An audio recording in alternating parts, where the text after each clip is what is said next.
Welcome to Educlick your online study partner. Good morning दोस्तों, आपका बहुत बहुत स्वागत है आपके अपने यूट्यूब चैनल एजुक्लिक में। और सब कैसे हो? बढ़िया हो? तो हमने पिछली क्लास में चैप्टर नंबर 16 स्टार्ट किया था, संपूर्ण पृष्ठीय क्षेत्रफल और आयतन। ठीक है, तो हमने इसमें घन घनाभ के जो फॉर्मूले होते हैं संपूर्ण पृष्ठीय क्षेत्रफल और उसके आयतन के पढ़ लिए थे। तो अब स्टार्ट करते हैं। अब पढ़ेंगे सिलेंडर यानी कि बेलन। एक्सरसाइज आपका चैप्टर पढ़ रहे थे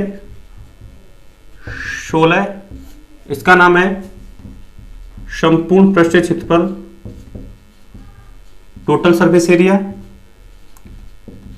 और आयतन यानी वॉल्यूम। तो हमने लास्ट क्लास में घनों घनाभ के बारे में जाना था। ठीक है, इसके फॉर्मूले क्या होते हैं अब पढ़ेंगे। सिलेंडर यानी बेलन।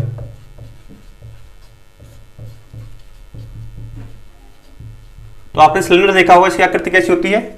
ये मेरा मार्कर है, वो क्या एक सिलेंडर जैसा दिखता है। ठीक है, इसके क्या होते हैं, दो वृत्तीय सिरे होते हैं, वृत्ताकार। और क्या होता है इसका बीच वाला पार्ट क्या कहलाता है, वक्र कहलाता है यानी कि कर्व कहलाता है। ठीक है, तो इसकी आकृति कैसी होगी,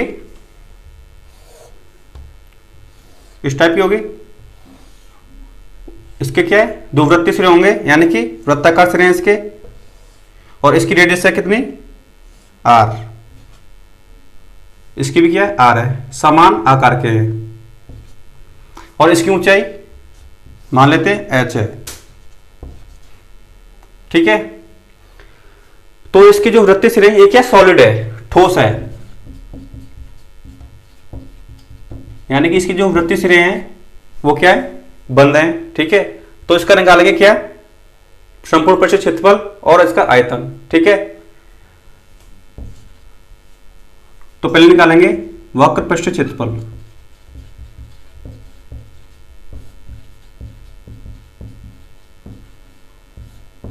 वक्र पृष्ठीय क्षेत्रफल क्या होता है, ये जो वक्र का पार्ट है, बीच वाला पार्ट, यानी दो वृत्तीय सिरों को छोड़कर, इसको और इसको छोड़कर ये जो बीच वाला पार्ट है, हमें इसका क्या निकालना है, क्षेत्रफल निकालना है। ठीक है, वक्र आपको पता ही चला, वक्र क्या है, कर्व वाला पार्ट। ठीक है, तो दो वृत्तीय सिरों को छोड़कर ये जो वाला पार्ट है उसका क्षेत्रफल निकालेंगे। तो इसके रेडियस क्या है, आर है, और इसकी परिधि क्या हो जाएगी, 2 पाई आर हो जाएगी, और हाइट क्या है, एच। इसकी परिधि हो जाएगी 2 पाई आर। आर क्या है, इस बेलन की त्रिज्या, और इसकी ऊंचाई क्या है, एच। तो इसका वक्र पृष्ठ क्षेत्रफल हो जाएगा 2 पाई आर एच। ठीक है, अब निकालेंगे क्या, संपूर्ण पृष्ठीय क्षेत्रफल। संपूर्ण पृष्ठीय क्षेत्रफल यानी कि टोटल सरफेस एरिया। तो इसका टोटल दो वृत्तीय सिरों को जोड़कर और जो वक्र पृष्ठ है इसको जोड़कर वो क्या कहलाएगा, संपूर्ण पृष्ठीय क्षेत्रफल कहलाएगा। यानी कि वक्र पृष्ठीय क्षेत्रफल, इसमें जोड़ेंगे ये जो वृत्तीय सिरे हैं, दो वृत्तीय सिरों का क्षेत्रफल।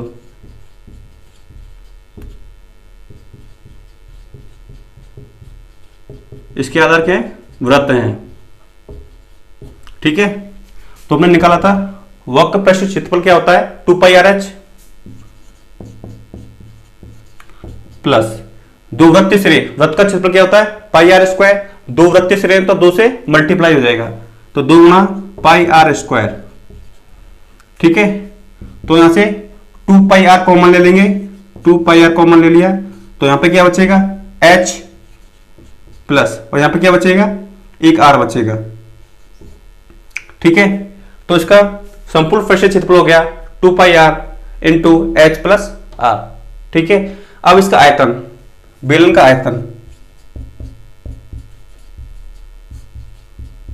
यानी कि इसकी कितनी ग्रहण क्षमता है, कैपेसिटी कितनी है, तो इसका हो जाएगा आधार का क्षेत्रफल इंटू ऊंचाई। आधार का क्षेत्रफल, आधार क्या है, वृत्त है, आधार का क्षेत्रफल इंटू ऊंचाई। ऊंचाई क्या है, एच। इसका आधार क्या है, वृत्त है, तो आधार का क्षेत्रफल हो जाएगा पाई आर स्क्वायर इंटू एच। ऊंचाई क्या है, एच, तो इसका आयतन हो जाएगा पाई आर स्क्वायर इंटू एच, यानी कि पाई आर स्क्वायर एच। किस में आ जाएगा, इकाई क्यू, इसकी जो भी यूनिट होगी उसका क्या कर देंगे, घन कर देंगे, क्यूब कर देंगे। ठीक है, तो ये हो गया सॉलिड सिलेंडर यानी कि ठोस बेलन। इसके क्या है, दो वृत्तीय सिरे हैं, ठीक है, और एक क्या पार्ट है, इसका वक्र पार्ट है। तो इसका वक्र पृष्ठ क्षेत्रफल हो जाएगा यानी कि जो कर्व पार्ट है उसका 2 पाई आर, इसकी परिधि हो गई, और इंटू एच, ऊंचाई कितनी है, एच, तो 2 पाई आर हो गया इसका वक्र पृष्ठ का क्षेत्रफल, यानी कि ये बीच वाला पार्ट है उसका, इसको इन दोनों को छोड़कर संपूर्ण पृष्ठ क्षेत्रफल क्या हो जाएगा, इस टोटल का वक्र पृष्ठ का क्षेत्रफल प्लस दो वृत्तीय सिरों का क्षेत्रफल, तो 2 pi R H plus 2 pi are square, यहां से आ जाएगा 2 pi R into H plus R. अब बेलन का आयतन, आयतन क्या होता है, किसी भी आकृति द्वारा यानी किसी भी बर्तन द्वारा उसकी ग्रहण क्षमता। ठीक है, तो बेलन का आधार क्या है, वृत्त है, तो इसका क्षेत्रफल हो जाएगा पाई आर स्क्वायर, और इसकी ऊंचाई एच, तो इसका आयतन हो जाएगा पाई आर स्क्वायर एच। किसमें आएगी इसकी यूनिट, इकाई क्यू, क्यू क्या है, घन है। ठीक है, अब पढ़ेंगे क्या, खोखला बेलन। ठीक है, तो इसको नोट करो। अब पढ़ेंगे खोखला बेलन यानी कि होलो सिलेंडर।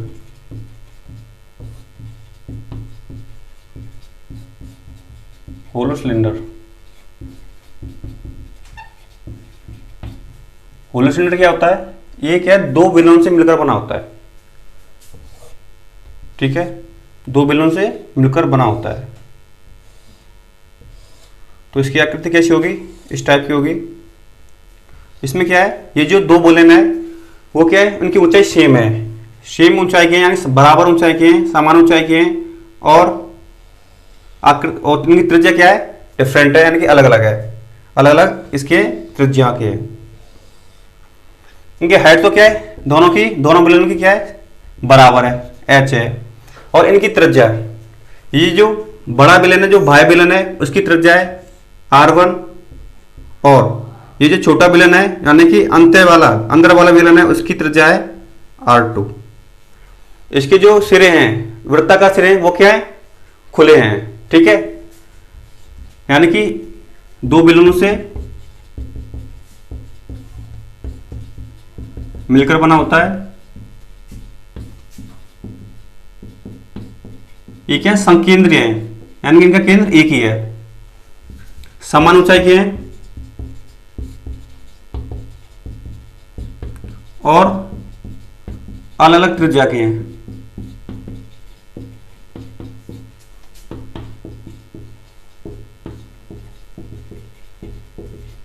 बाह्य बेलन की त्रिज्या क्या है, R1 है, और अंदर वाले बेलन की त्रिज्या क्या है, R2 है। अब ज्ञात करेंगे ये जो वृत्तीय सिरे हैं, ठीक है, उनका क्या करेंगे, क्षेत्रफल ज्ञात करेंगे, इसके आधार का क्षेत्रफल ज्ञात करेंगे। तो आधार है इसका वृत्ताकार, और इसमें क्या है, ये जो दो वृत्त हैं वो क्या है, संकेंद्रीय है, तो हमें किसका क्षेत्रफल ज्ञात करना है, इस आधार का, इसका। तो मैंने आपको बताया था जो संकेंद्रीय वृत्त होते हैं उनका क्षेत्रफल कैसे निकालते हैं। अब निकालेंगे एक सिरे का क्षेत्रफल, यानी कि आधार का क्षेत्रफल,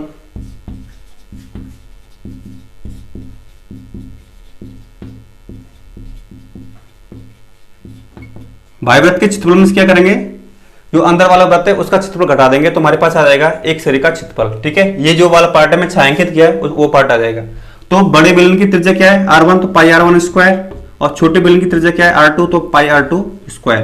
तो यहां से आ जाएगा पाई कॉमन, तो R1 square minus R2 square, ये आ गया। ये जो आधार है वृत्ताकार आधार, इसका क्षेत्रफल आ गया। तो दोनों का क्या हो जाएगा, 2 से मल्टीप्लाई हो जाएगा, तो दोनों जो वृत्तीय सिरे हैं उनका क्षेत्रफल आ जाएगा। ठीक है, अब ज्ञात करेंगे इसका वक्र पृष्ठ का क्षेत्रफल, वक्र पृष्ठ क्षेत्रफल, जो इसका कर्व वाला पार्ट है, बीच वाला पार्ट है, उसका क्षेत्रफल क्या होगा। अब ज्ञात करेंगे इसका कर्व वाला पार्ट है, यानी कि ये वाला पार्ट, उसका क्षेत्रफल ज्ञात करेंगे। तो कैसे ज्ञात करेंगे, ये जो बाह्य वाला सिलेंडर है, बाह्य वाला बेलन क्या है, और प्लस में जो अंदर वाला बेलन है उसका वक्र पृष्ठ, दोनों को जोड़ देंगे। बाह्य बेलन का वक्र पृष्ठ क्षेत्रफल प्लस अंतःवृत्त, अंतः बेलन का वक्र पृष्ठ क्षेत्रफल।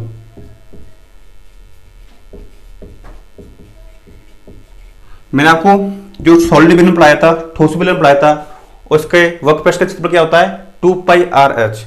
तो बाह्य बेलन है, इसकी त्रिज्या क्या है, R1 है, तो इसका हो जाएगा 2 पाई R1 H वक्रपृष्ठ हो गया। और अंदर वाले बेलन की त्रिज्या क्या है, R2 है, तो इसका वक्रपृष्ठ का क्षेत्रफल हो जाएगा 2 पाई R2 इंटू H। H क्या दोनों में बराबर है, ठीक है। अब इसको सॉल्व करते हैं, तो 2 पाई दोनों में से कॉमन ले लेंगे, तो क्या आ जाएगा, 2 पाई कॉमन आ गया, तो क्या बचेगा, 2 पाई H कॉमन आ गया, 2 पाई H कॉमन आ गया, तो कितना आ जाएगा, R1 प्लस R2, ठीक है। ये हो गया वक्रपृष्ठ क्षेत्रफल। अब याद करेंगे संपूर्ण वक्रपृष्ठ क्षेत्रफल। संपूर्ण पृष्ठीय क्षेत्रफल, तो संपूर्ण पृष्ठ क्षेत्रफल क्या आ जाएगा, ये जो इसका वक्रपृष्ठ क्षेत्रफल है, ये वाला पार्ट और इसके दो वृत्तीय सिरे उनका क्षेत्रफल, ठीक है। तो वक्रपृष्ठ क्षेत्रफल प्लस में क्या है, दो सिरों का क्षेत्रफल,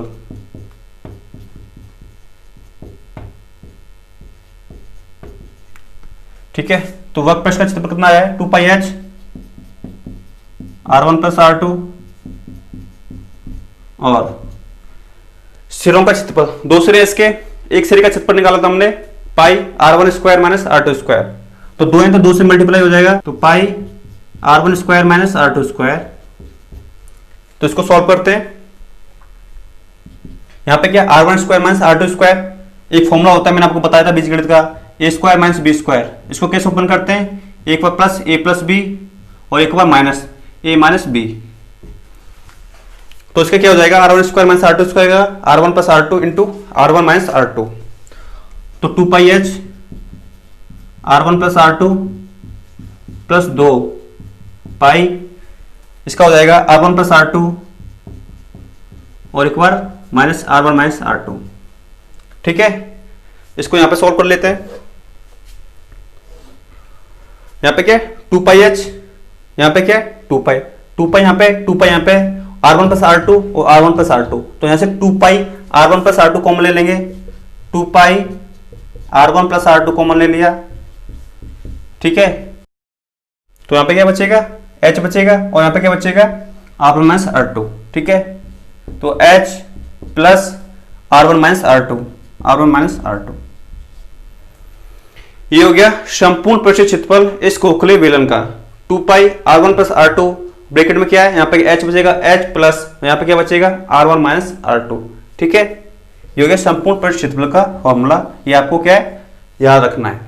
अब याद करेंगे इस खोखले बेलन का आयतन, खोखले बेलन का आयतन, इसका आयतन कैसे याद करेंगे, बाह्य बेलन में से, बाह्य बेलन के आयतन में से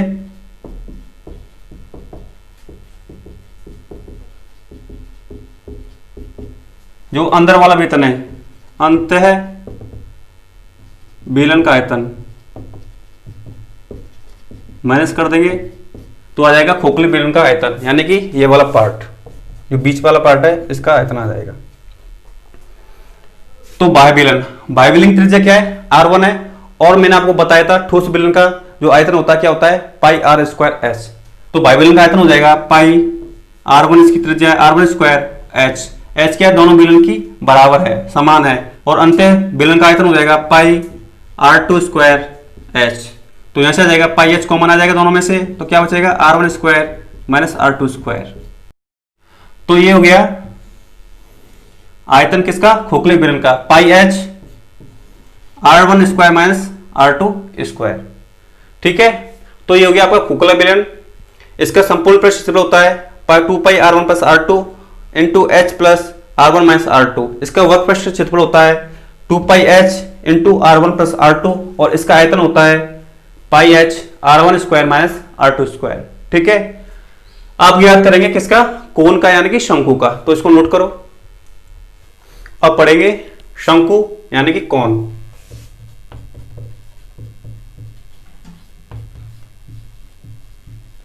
इसकी शेप कैसी होती है, देखो यहां पे, इसका आधार होता है वो क्या होता है, वृत्ताकार होता है, ठीक है। ये जो आधार है इसका वो R त्रिज्या का है, और ये क्या है, इसका ऊपर वाला पार्ट, ठीक है। वो क्या ट्रायंगल होता है, आपने देखा होगा जब आपका बर्थडे बना हुआ, जन्मदिन बना होगा तो आपने टोपी पहनी होगी, वो क्या शंकु टाइप की होती है, ठीक है, कौन टाइप की होती है। तो इसका आधार क्या है, वृत्ताकार है, ठीक है। तो इसकी जो ये है, ये क्या है, तिर्यक ऊंचाई, इसको एल से यानी कि तिर्यक ऊंचाई, तिरछी ऊंचाई, ठीक है। और इसकी ऊंचाई यहां से लंबवत ऊंचाई कितनी है, h, ठीक है। हमने क्या माना है, इसकी तिर्यक ऊंचाई l है और इसकी जो लंबवत ऊंचाई क्या है, h है। और इसका जो आधार है वृत्ताकार, उसकी त्रिज्या क्या है, r है। तो शंकु को निकालेंगे, वक्रपृष्ठ यानी कि ये जो वाला पार्ट है उसका क्षेत्रफल, ठीक है। वक्रपृष्ठ का क्षेत्रफल, वक्रपृष्ठ का क्षेत्रफल शंकु के वक्रपृष्ठ का क्षेत्रफल। तो इसका वक्रपृष्ठ का क्षेत्रफल हो जाएगा पाई आर एल। इसका होता है वक्रपृष्ठ का क्षेत्रफल होता है पाई आर एल। एल क्या यहाँ पे तिर्यक ऊंचाई है, आर क्या है जो आधार है उसकी त्रिज्या है, ठीक है। ये हो गया शंकु के वक्रपृष्ठ का क्षेत्रफल पाई आर एल। अब ज्ञात करेंगे इसके संपूर्ण पृष्ठ का क्षेत्रफल, संपूर्ण पृष्ठीय क्षेत्रफल।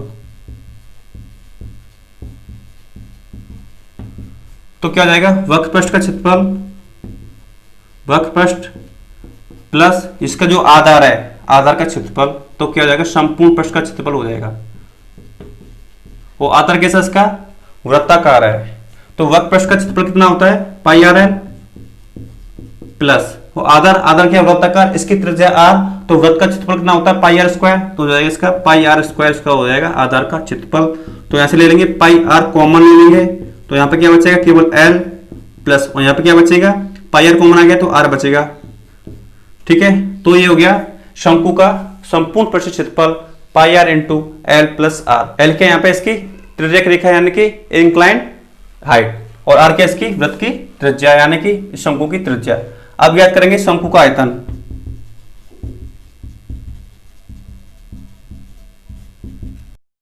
शंकु का आयतन होता है 1/3 पाई आर स्क्वायर एच, और पाई आर स्क्वायर एच किसका आयतन होता है, ठोस बेलन का आयतन होता है। तो इसका थर्ड पार्ट यानी कि तीसरा भाग क्या कहलाता है, शंकु का आयतन कहलाता है 1/3 पाई आर स्क्वायर एच। ये आपको डायरेक्ट याद रखना है, ठीक है।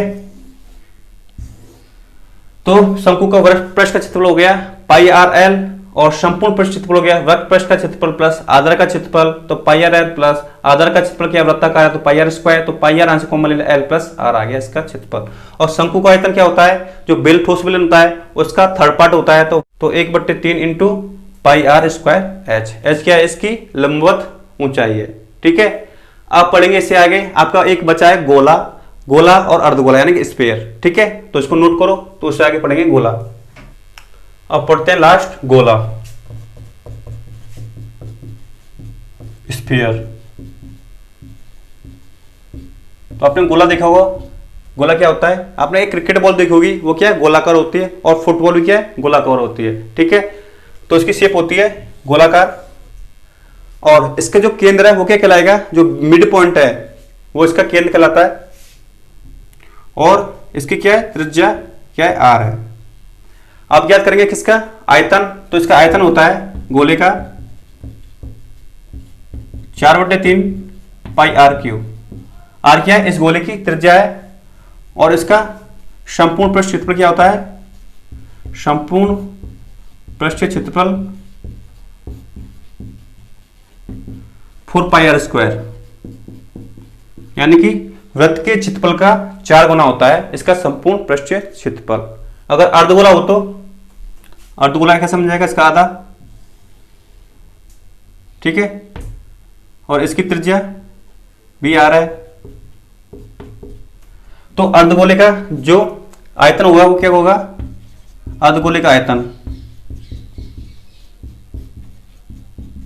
इसकी भी त्रिज्या क्या आर है, तो संपूर्ण गोले के आयतन का आधा, तो संपूर्ण गोले का आयतन क्या है 4/3 पाई आर क्यूब, तो इसका आधा क्या आ जाएगा 2/3 पाई आर क्यूब, ठीक है।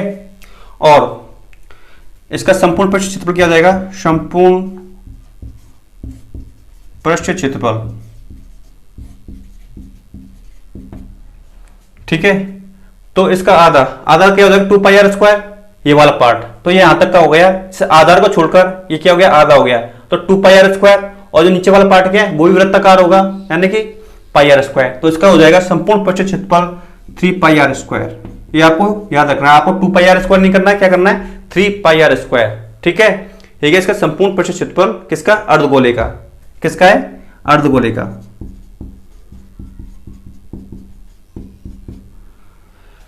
अगर आपको कोई गोलीय कोष दे रखा है, गोलीय कोष क्या होता है, दो गोलों से मिलकर बनी आकृति क्या कहलाती है, गोलीय कोष कहलाती है। ठीक है, दो गोले दे रखे हैं, एक की त्रिज्या r1 है, एक की त्रिज्या क्या है r2। r1 क्या है, जो बाहर वाला गोला है उसकी त्रिज्या, r2 क्या है, जो अंदर वाला गोला है उसकी त्रिज्या। ठीक है, तो गोलीय कोष का, तो गोलीय कोष का, गोलीय कोष का संपूर्ण पृष्ठीय क्षेत्रफल,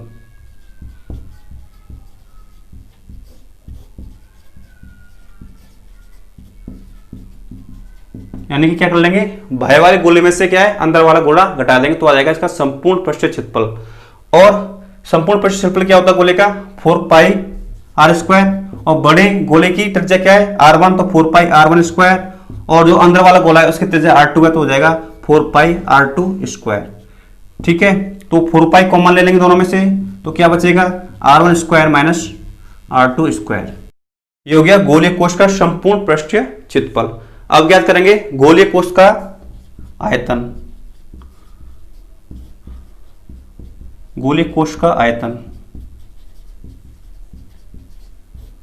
वही बाहर वाले गोले के आयतन में से अंदर वाला गोला है उसके आयतन को घटा देंगे, आ जाएगा गोलीय कोष का आयतन। तो संपूर्ण गोले का आयतन क्या होता है, 4/3 पाई आर क्यू। तो जो बाहरी गोला है उसका क्या हो जाएगा आयतन, 4/3 पाई, r1 इसकी त्रिज्या है तो r1 क्यू। वो अंदर वाला गोला है उसकी क्या हो जाएगा आयतन, 4/3 पाई, इसकी त्रिज्या क्या r2, तो r2 क्यू।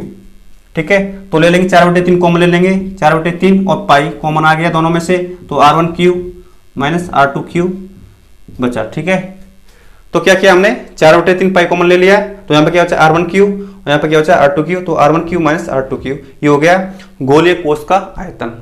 ठीक है, तो आपका ये गोला है वो कंप्लीट हो गया है। मैंने आपको गोला और अर्धगोले का क्षेत्रफल और इसके क्या आयतन बता दिया है। ठीक है, तो मैंने आपको चैप्टर 16 के क्या करा दिए, जो भी 2D आकृति 3D आकृति उनके क्षेत्रफल, संपूर्ण पृष्ठीय क्षेत्रफल, आयतन, तो सभी के बारे में आपको बता दिया। मैंने आपको इसके फॉर्मूले लिखा दिए, तो आपको ये क्या है, इनके फॉर्मूले डायरेक्ट याद रखने। ठीक है, वो आपके क्वेश्चनों में यूज में आएंगे।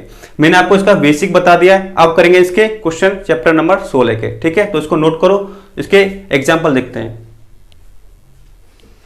तो आपकी एक्सरसाइज 16.1 का 16.1 एक्सरसाइज है, उसका एग्जाम्पल है, उदाहरण है फर्स्ट। एक बॉक्स की लंबाई, चौड़ाई और ऊंचाई क्रमशः 1 मीटर, 20 सेंटीमीटर, 60 सेंटीमीटर और 30 सेंटीमीटर है, तो बॉक्स का संपूर्ण पृष्ठीय क्षेत्रफल ज्ञात कीजिए। तो यहाँ पे बॉक्स दे रखा है, बॉक्स क्या है, एक घनाभ है। तो इसको सॉल्व करते हैं, हल करते हैं इसको। हमें क्या दे रखी है, इस बॉक्स की लंबाई 1 मीटर और 20 सेंटीमीटर, 1 मीटर और 20 सेंटीमीटर दे रखी है। तो हमें क्या करना है, इसको केवल सेंटीमीटर में चेंज करना है। तो आपको पता होना चाहिए 1 मीटर में कितने सेंटीमीटर होते हैं, 100 सेंटीमीटर होते हैं। ठीक है, तो यहाँ पे 1 मीटर है तो 100 सेंटीमीटर और क्या है 20 सेंटीमीटर, तो कितनी हो जाएगी ये 120 सेंटीमीटर। और इसकी चौड़ाई दे रखी है बॉक्स की, कितनी दे रखी है 60 सेंटीमीटर। और इसकी ऊंचाई कितनी देगी 30 सेंटीमीटर। ठीक है, अब निकालेंगे इसका संपूर्ण पृष्ठीय क्षेत्रफल। मैंने आपको घनाभ पढ़ाया था, तब मैंने आपको फॉर्मूला लिखाया था घनाभ के, यानी कि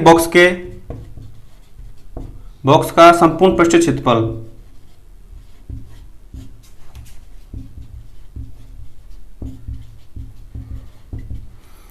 ठीक है, तो इसका फॉर्मूला क्या था, 2 गुणा लंबाई गुणा चौड़ाई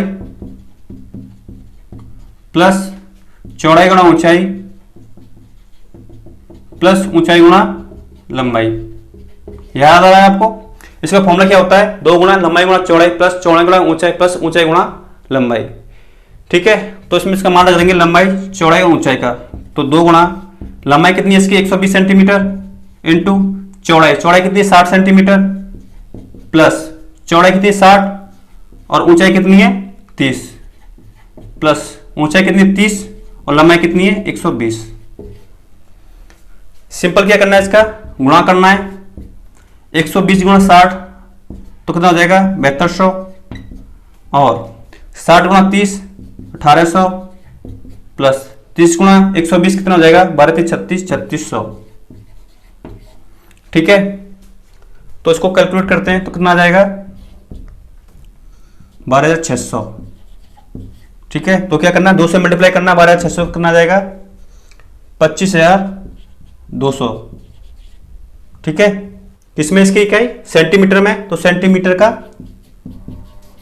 स्क्वायर वर्ग हो जाएगा। ठीक है, इस सेंटीमीटर में अगर आप इसको मीटर में चेंज करना चाहें तो कर भी सकते हैं। तो 1 मीटर में कितने सेंटीमीटर होते हैं 100 सेंटीमीटर होते हैं, तो 1 सेंटीमीटर में कितने मीटर हो जाएंगे, इसमें क्या लग जाएगा 100 से भाग लग जाएगा। इस सेंटीमीटर है, यहाँ पे क्या सेंटीमीटर स्क्वायर, तो इसका स्क्वायर करेंगे तो इसका भी स्क्वायर करना पड़ेगा। ठीक है, तो 1 का स्क्वायर 1, 100 का स्क्वायर, नीचे 2 जीरो है तो क्या जाएंगे 4 जीरो आ जाएंगे।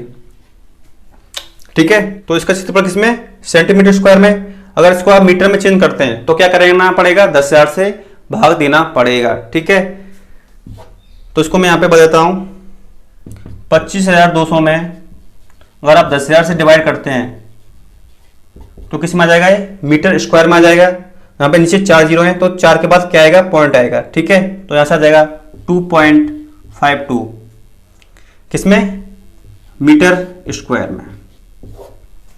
ठीक है, तो बॉक्स का जो संपूर्ण पृष्ठीय क्षेत्रफल कितना आया है 25,200 सेंटीमीटर स्क्वायर। अगर आप इसको मीटर में चेंज करते हैं तो किसका भाग देना पड़ेगा 10,000 से भाग देना पड़ेगा, तो यहां से आ जाएगा 2.52 मीटर स्क्वायर।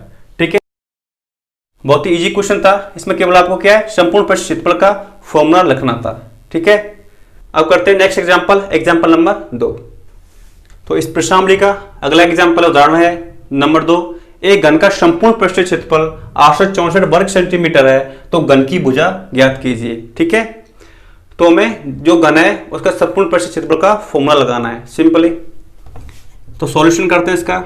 मान लेते हैं जो घन है, घन क्या होता है, इसकी जो 6 फलक होती है वो वर्गाकार होती है। ठीक है, मैंने आपको बताया था, और इसकी जो भुजा होती है वो क्या है सभी बराबर होती है। माना घन की भुजा x सेंटीमीटर है।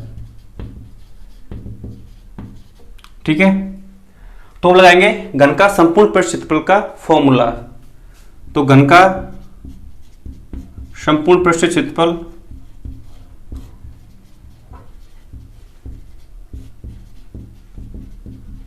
कितना होता है, आपको क्या है मैंने जो भी फॉर्मूले लिखाए हैं आपको वो सभी याद रखने, अगर आपको याद नहीं होते तो आपसे क्वेश्चन नहीं होंगे। आपकी पहली प्रायोरिटी क्या है, पहले उन फॉर्मूलों को याद करो, उनको समझो, फिर उसके बाद आप क्वेश्चन आसानी से कर पाएंगे। ठीक है, तो घन का संपूर्ण पृष्ठीय क्षेत्रफल कितना होता है 6 गुणा भुजा स्क्वायर, और इसकी भुजा हमने कितनी मानी है x मानी है, तो क्या हो जाएगा 6x स्क्वायर, इसका क्या हो जाएगा संपूर्ण पृष्ठीय क्षेत्रफल हो जाएगा घन का। ठीक है, और हमें घन का संपूर्ण पृष्ठीय क्षेत्रफल दे रखा है 864 वर्ग सेंटीमीटर स्क्वायर। तो प्रश्नानुसार 6x स्क्वायर ये क्या है घन का संपूर्ण पृष्ठीय क्षेत्रफल है, कितना दे रखा है 864।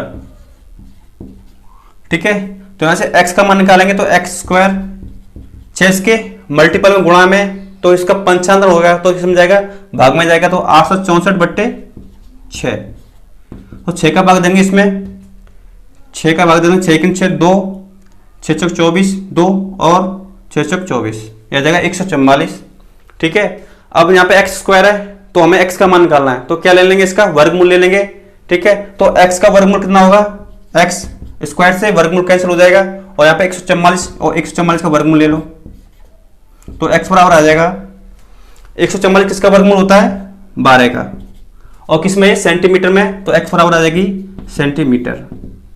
और x हमने क्या मानी थी, इस घन की भुजा मानी थी, अतः घन की भुजा x बराबर 12 सेंटीमीटर, ये हो गया इसका आंसर। ठीक है, तो आपको ये समझ में आ गया होगा। तो आज की क्लास यहीं पर समाप्त करते हैं और नेक्स्ट क्लास में और इसके और भी क्वेश्चन करेंगे, इसके एग्जाम्पल करेंगे और इस प्रश्नावली क्वेश्चन करेंगे। ठीक है, मैंने आपको जितना पढ़ाया है पिछले 2 क्लासों में, मैंने आपको उसमें केवल फॉर्मूले लिखाए हैं सभी आकृतियों के, तो आपको वो फॉर्मूले याद रखने हैं। ठीक है, तभी आप इसके क्वेश्चन को कर पाएंगे। ठीक है, मैंने आपको बहुत ही अच्छी तरीके से उसके फॉर्मूले समझा के बताएं, तो आपको क्या करना है, इनके फॉर्मूले को नोट करना है और उनको याद रखना है। ठीक है, तो इस वीडियो को ज्यादा से ज्यादा लाइक करें, जिन्होंने अभी तक इस चैनल को सब्सक्राइब नहीं किया वो चैनल को सब्सक्राइब करें और साथ में बेल आइकन दबाना भूलें, जिससे इस चैनल की जो लेटेस्ट अपडेट होती है उसके बारे में आपको पता चल सके। ठीक है, और इस वीडियो को ज्यादा से ज्यादा शेयर करें ताकि जिन स्टूडेंट तक अब तक ये हमारी वीडियो नहीं पहुंच पाई उन तक ये वीडियो पहुंचे और वो भी अपनी पढ़ाई क्या कंटिन्यू कर सकें। ठीक है, तो मिलते हैं नेक्स्ट क्लास में। और आपको कहीं नहीं जाना, जो आपकी जो नेक्स्ट क्लास होगी वो कि आपकी एसएसटी की होगी, यानी कि सोशल साइंस की होगी। ठीक है, तो आपको कहीं नहीं जाना है और आपको वो भी क्लास लेनी है। ठीक है, तो मिलते हैं नेक्स्ट क्लास में, तब तक खुश रहो और घर पे बैठकर आराम से पढ़ाई करते रहो।